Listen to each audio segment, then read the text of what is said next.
"The sky belongs to us," said the flight attendant who crossed the wrong pilots. The morning sun sliced through the runway haze as Flight 278 to New York prepared for boarding. The metallic belly of the jet shimmered like a predator under the rising light, hungry and waiting. Inside Gate 42B, a crowd of impatient travelers clutched coffee cups and boarding passes, unaware that history was about to replay its cruel rhythm, this time in the sky. The sound of heels clicked sharply against the floor, each tap like a countdown. Natalie Reeves, senior flight attendant for 12 years, walked with a confidence she mistook for superiority. Her blonde bun was so tight it looked painful, her uniform pressed with surgical precision. She liked control. She liked order. And she especially liked reminding people who had less of it than her.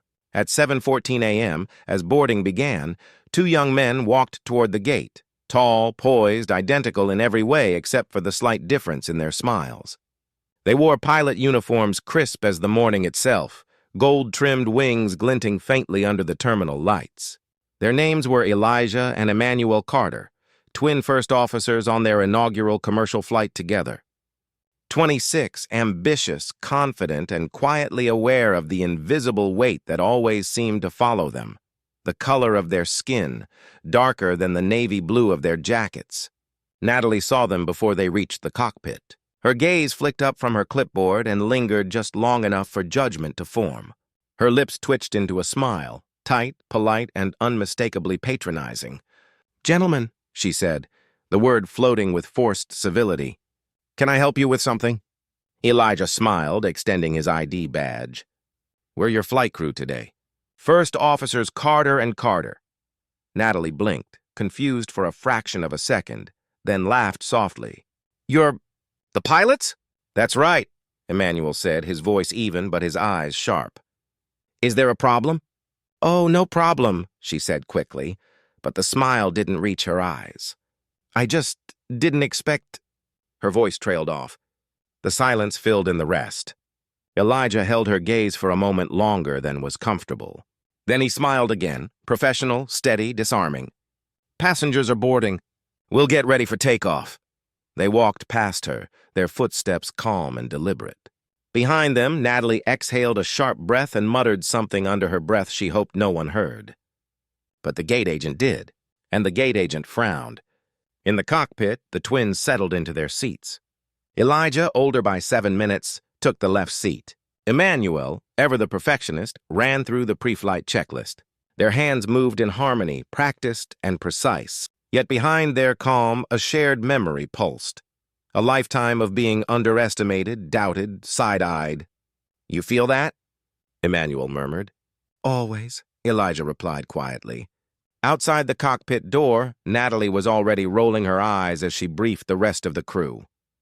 "I swear," she whispered to another attendant, "they'll let anyone fly these days." The words slipped out like venom dressed in silk. You'd think someone would tell them there's a dress code for pilots. Her colleague's eyes widened. "Natalie, I'm just saying," she added quickly, feigning innocence. "Professional image matters." She smiled again, but this one was for herself. As passengers filled the plane, the twins prepared for departure. They didn't hear her words, but they didn't need to. They'd heard versions of them their whole lives. But fate, ever poetic, ever cruel, had a way of circling back. Because this wasn't just any flight. The jet they were flying belonged to Carter Aviation Group, the private holding company that owned a fleet of commercial planes under a quiet subsidiary. And the CEO, the man who had written the very checks that paid Natalie's salary, was their father, and he was on board. Seat 1A. Watching. Silent. Waiting. The engines began to roar. The sky opened like a promise. And for the first time that morning, Natalie Reeves felt something she didn't recognize. A tremor of uncertainty, small but growing. The kind that comes before a storm. Elijah and Emmanuel Carter were born on a humid August evening in Atlanta, their first cries echoing down the sterile hospital corridors like a declaration. The nurses said they looked like carbon copies, same wide eyes, same dimpled cheeks, same fierce grip on life. But from the beginning, their father told them, "You will never be treated as identical. He was right. Their father, Harold Carter, was a legend in silence. A man who had built an empire in aviation without fanfare or mercy. The Carter Aviation Group started as one hangar, one plane, and one dream that refused to be denied. He had seen too many doors close to men who looked like him, too many handshakes that ended when skin color registered. So he stopped waiting for invitations and bought the rooms himself. By the time Elijah and Emmanuel turned 20, he owned a fleet of private jets, a charter service, and a stake in one of the fastest-growing commercial airlines in the country. But for him, success wasn't about revenge. It was about legacy. You'll have to work twice as hard to be seen as half as capable. He told them one night when they were 13, staring at the glow of runway lights from their backyard. But when you wear these wings, remember, they're not just metal. They're armor. The twins grew up under the steady hum of engines, their childhood memories painted with jet fuel and sky. They studied flight manuals before they learned to drive. They earned their licenses before their college diplomas. But no matter how many degrees or flight hours they stacked, the world had a way of reminding them that respect wasn't automatic. Their instructors often looked surprised when they showed up. Passengers assumed they were baggage handlers. And on more than one occasion they were told, "You clean up well for a couple of mechanics." It became background noise, insults disguised as compliments, curiosity veiled as bias. Elijah learned to smile through it. Emmanuel learned to internalize it. They both learned never to forget it. Natalie Reeves had grown up on the other side of that invisible wall. She was raised in a comfortable suburb outside Chicago, where her father was a police officer and her mother a nurse. The world had always affirmed her authority. People listened when she spoke, deferred when she frowned, apologized when she was offended. Her parents never told her she was better than others, but the world whispered it into her every day in ways too subtle to question. She joined the airlines young, first as a junior attendant, then climbing to senior rank through a mixture of charm, discipline, and quiet ruthlessness. She had a smile for passengers, a smirk for new hires, and a special disdain for anyone who didn't fit her idea of professional. Her crew knew it. Some rolled their eyes behind her back, others stayed quiet to keep the peace. Natalie never used slurs or overt insults. She didn't need to. Her power was in her tone, in the way she could shrink someone with a sentence that sounded polite on paper but landed like a slap. She prided herself on keeping standards, but her standards always seemed to shift depending on who was standing in front of her. When she saw the twin pilots that morning, something inside her twitched. Maybe it was insecurity. Maybe it was envy. Maybe it was the subtle conditioning that told her what authority should look like, and it didn't look like them. They're too young, she told herself. Too casual, too something. She couldn't name it, because naming it would mean admitting it. In the cockpit, the twins prepared for flight as the captain, an older white man named Greg Monroe, entered with his coffee and calm authority. He greeted them both warmly. "Morning, Carters," he said. "Heard this is your first flight together. You ready to make history?" Elijah grinned. "Yes, sir," Monroe nodded approvingly. "Let's show them how it's done." There was no hint of condescension in his tone. Monroe was one of the good ones, a man who had mentored countless new pilots without prejudice. But even he knew what they were up against. He'd seen passengers question black pilots, seen corporate executives look surprised in meetings, seen the microaggressions pile up like storm clouds. "Keep your focus," he'd told Elijah once during training. "You can't control their ignorance, only your reaction." As the crew prepared, Natalie watched the twins from the galley, her expression unreadable. She didn't say anything, but her eyes lingered too long. When she finally approached the cockpit door to deliver the safety manifest, she knocked with a crisp impatience. Emmanuel opened it, smiling politely. "Yes, Miss Reeves? I just wanted to make sure you knew the procedures for departure," she said, her tone sugar-laced steel. "Sometimes the new pilots forget the intercom briefing schedule." Elijah turned slightly in his chair, calm but firm. "We've been briefed. Thank you." Natalie's smile froze. "Of course," she said, turning on her heel. Her mind told her she was being professional. Her pride told her she was maintaining order. But somewhere deep down, a quieter voice whispered, You're being challenged, and you don't like it."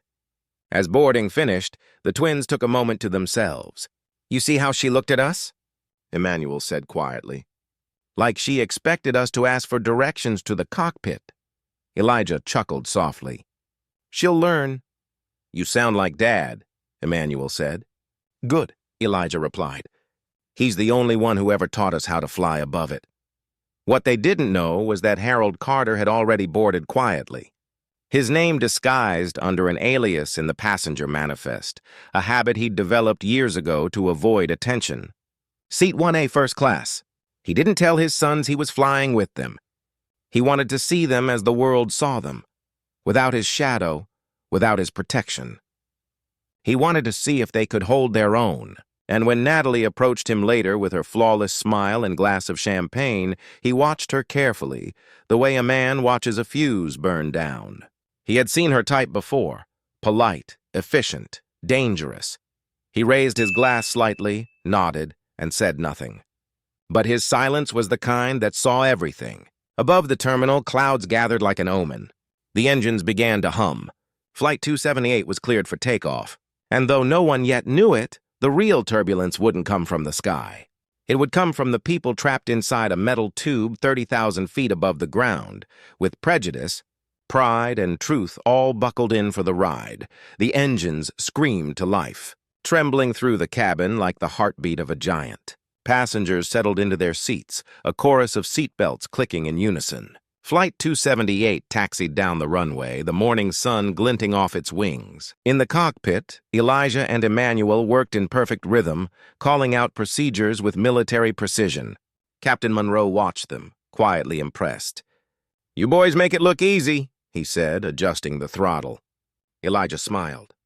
"That's the idea." The plane lifted, slicing through clouds like a silver blade. Below them, the city shrank to a sprawl of veins and arteries, pulsing with light. At 30,000 feet, the sky stretched endless and blue, boundless, free. But not everyone on board felt that way. In the galley, Natalie Reeves adjusted her uniform collar and checked her reflection in the chrome paneling. Her expression was calm, composed, but inside her thoughts churned. She couldn't shake the discomfort she felt every time she saw the twin pilots. It wasn't hate. At least that's what she told herself. It was something subtler, something she'd never learned to name. She didn't think of herself as racist. She'd grown up saying things like, "I don't see color," and "we're all equal." But equality had always been theoretical for her, not lived. She'd never been the one questioned. She'd never had to prove her worth to be allowed through a door. And now, standing in the aisle, she felt something she hadn't felt before, displaced. Like the hierarchy she relied on had quietly rearranged itself, and she wasn't sure where she fit anymore. When she brought the first-class service tray forward, she noticed Harold Carter in 1A watching her. He looked composed, his suit impeccable, his eyes thoughtful.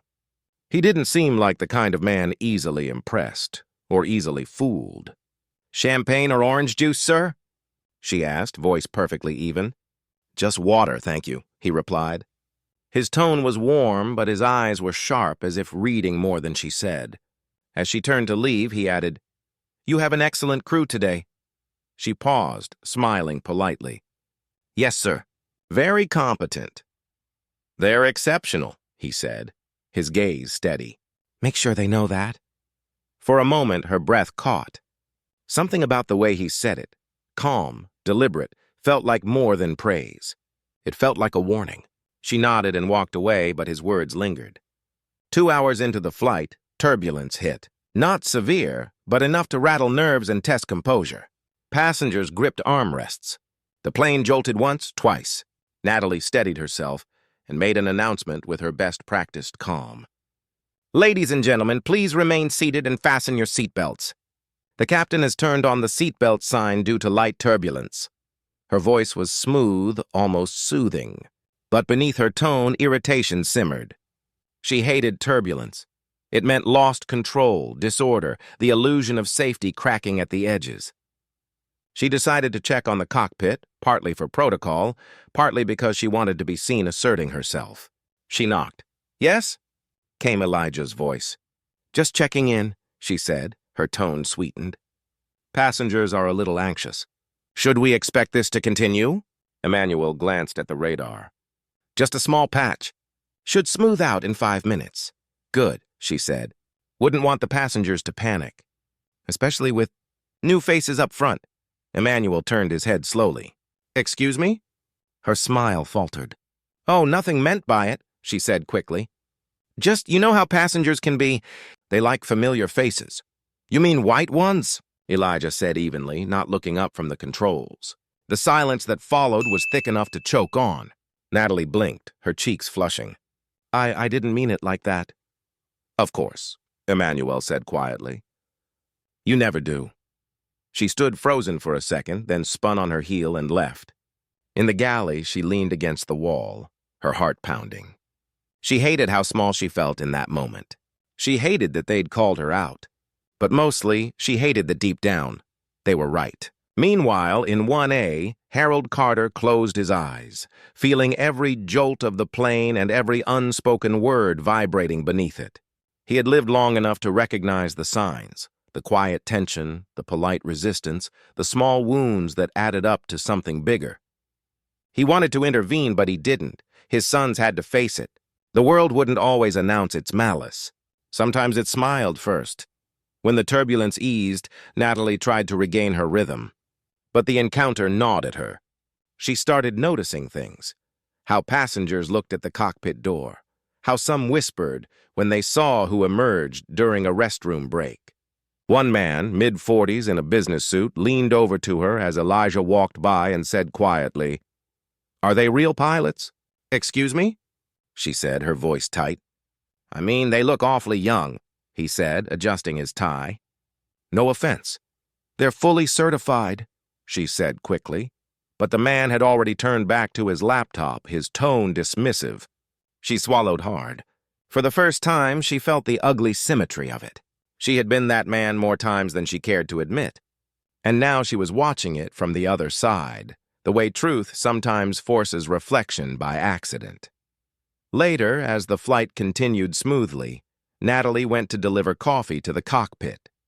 She hesitated before knocking. When Emmanuel opened the door, his face was calm but unreadable. "Coffee?" she offered softly.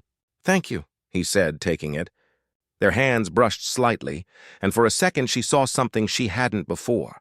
Discipline, exhaustion, humanity. "You two make it look easy up here," she said quietly. "We've had practice," Elijah said, his tone not unkind. She nodded, then added almost apologetically, "You're good pilots." Emmanuel smiled faintly. "We know." She left before she could say something else wrong. But the peace was temporary.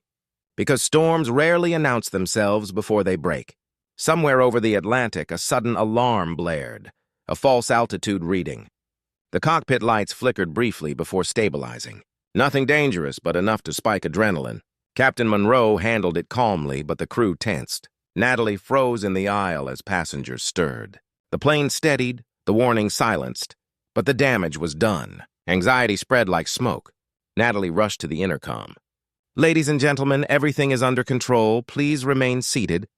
Her voice trembled just slightly. Harold Carter, still in 1A, set down his newspaper and smiled faintly. He'd seen enough.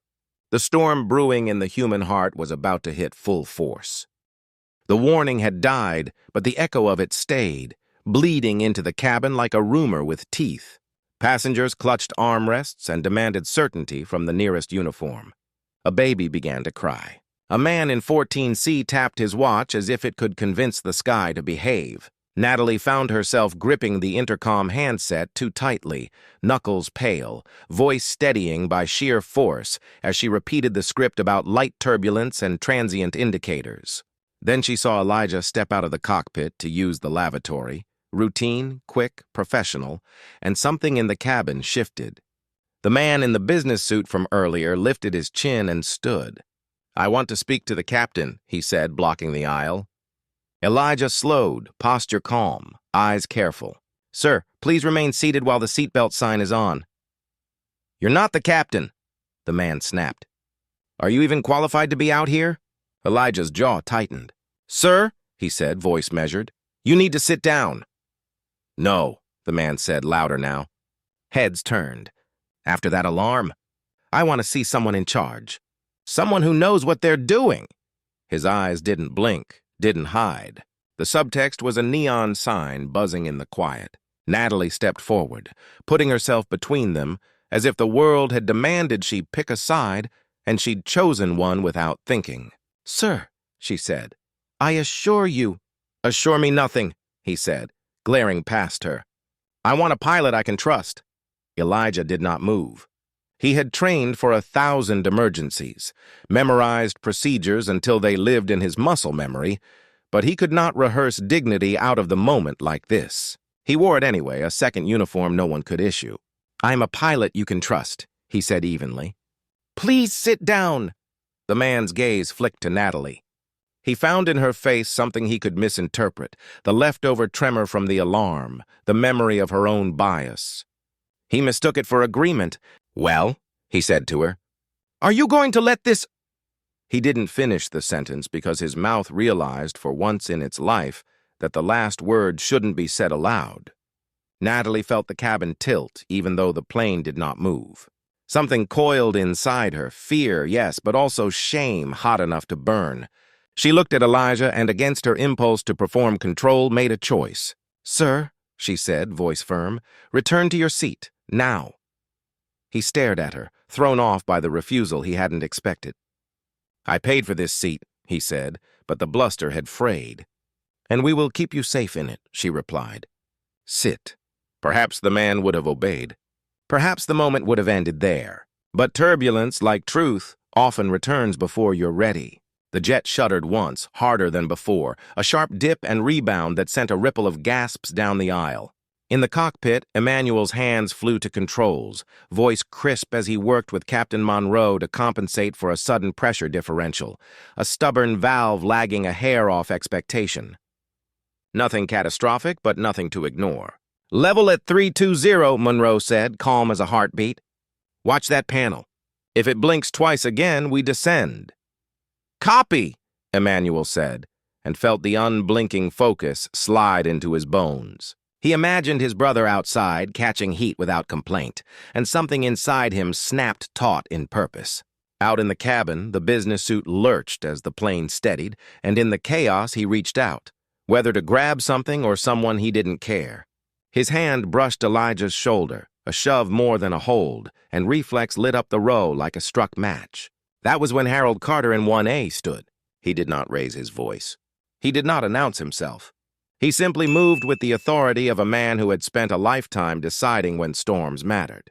Sit down, he said to the man, and the tone, cool, precise, immovable, landed like gravity. The man blinked, looking at Harold for the first time. Who are you? A father, Harold said, and a passenger. The two most dangerous things to underestimate at 30,000 feet. The cabin waited. Harold's eyes did not flicker. He had negotiated with hedge funds and manufacturers, sat across tables where contracts tried to define his worth. Compared to those rooms, this aisle was simple. You will sit down, he said.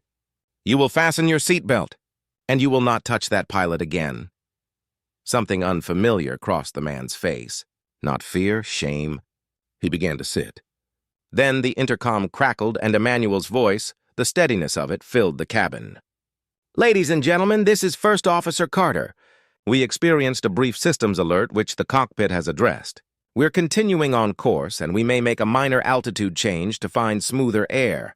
Your crew is fully in control. Please remain seated with your seatbelts fastened. The intercom clicked off. The echo remained. Elijah exhaled, a small relief, and stepped back toward the cockpit. Natalie moved with him, matching his pace, then stopped at the door. She began, but the words were not routines, not safety briefings. They were something more fragile and foreign. Elijah nodded once, a truce extended but not yet taken. Later, he said gently and closed the door behind him. Inside, Emmanuel handed him the glance that translated a lifetime of code between brothers. We've got a sticky valve reading, Emmanuel said. Monroe wants to ride it, but if it blinks double again, we descend and request priority. Elijah finished. We're not muscling through nonsense air for pride.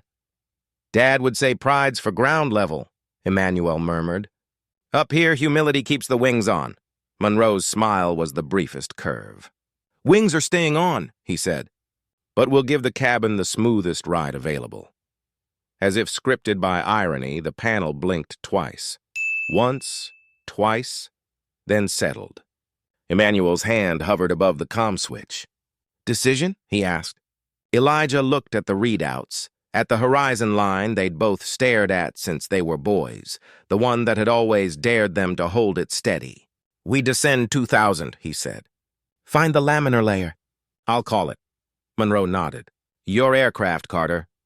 Emmanuel radioed ATC, read back the clearance, and they stepped the plane down into a calmer current, the kind of air that felt like velvet after the scrape of rough sky. The tension in the cabin bled out by inches, but the story wasn't done with them yet. 15 minutes later, the call button chimed 3 times in quick succession from the back of economy. Natalie felt the hairs rise on her arms. It was the pattern they used for medical emergencies. She rushed down the aisle with the other attendant, stepping around bags and elbows and fear. Row 29, a teenage girl wheezing, eyes wide, inhaler empty. Her mother's voice trembled. She has asthma, please. Natalie felt the world narrow to the size of a breath. We've got this, she said, kneeling, opening the emergency medical kit. Her hands were sure now, freed of the earlier fog. She radioed the cockpit. Medical in row 29, asthma exacerbation. Request permission to administer oxygen and check if any MD on board. Emmanuel answered promptly. Proceed with oxygen. We're notifying MedLink. Call if condition worsens. We have options. That word did its work. She fitted the mask, held it in place, spoke softly to the girl in sentences as steady as steps on a narrow ledge. An older woman across the aisle leaned in, voice gentle. I'm a pediatric nurse, she said. May I? Yes, thank you, Natalie replied, and together they created a tiny circle of competence in a sky where control had felt fragile. The girl's breaths began to stretch longer, less panicked. The cabin watched, and something unspoken moved through it. A recognition, perhaps, that competence lived in many faces. In 1A, Harold's phone buzzed with a message from an actual real-world gravity, his assistant confirming a postponed board meeting. He glanced down, then up, then made a decision. He pressed the call button. Natalie, rising from row 29 with a nod to the nurse, made her way forward, catching her breath back in pieces. She reached 1A with the practiced smile ready, but Harold was not a man who required performance. He gestured to the empty seat across from him. Sit, he said quietly. She hesitated. I'm on duty. You are, he agreed. And you're about to do something much more important than refilling coffee. She sat. It felt like being invited into a room she hadn't anticipated entering. Sir? Your voice, he said, carries weight in this cabin. Use it wisely, she blinked. I try to. Try harder, he said without cruelty. Your bias is not a private hobby you practice alone. It's a weather system. It changes the air for everyone, the words landed. They did not flatter. They did not flay. They simply named the thing she had been avoiding. You don't know me? She whispered. Defensive reflex, last to die. I know how you looked at them, he replied. I know how you almost let a man in a suit set fire to your authority because you recognized your reflection in his fear. And I know this. Respect is not a favor you grant to people when they earn it in your particular language. It is the default, especially when they wear the wings you do not. She sat very still. The hum of the plane filled the spaces between her thoughts. Who are you? She asked at last. He studied her for a long second, then exhaled something like a decision he'd been considering since the jet door closed. Harold Carter, he said. Father to your first officers. Owner of the company that leases this jet and the one that pays your salary. I prefer to fly quietly. But quiet has its limits. The cabin was not listening. The cabin was living its own stories, whispering and reading and sleeping and pretending not to be afraid. But to Natalie, every sound moved farther away. Sir, she said, and the word was stripped of its power game. It became a plea. I was wrong. He nodded once. Fix it. The fix was not an apology whispered in a galley where no one could hear. The fix was a redistribution of air.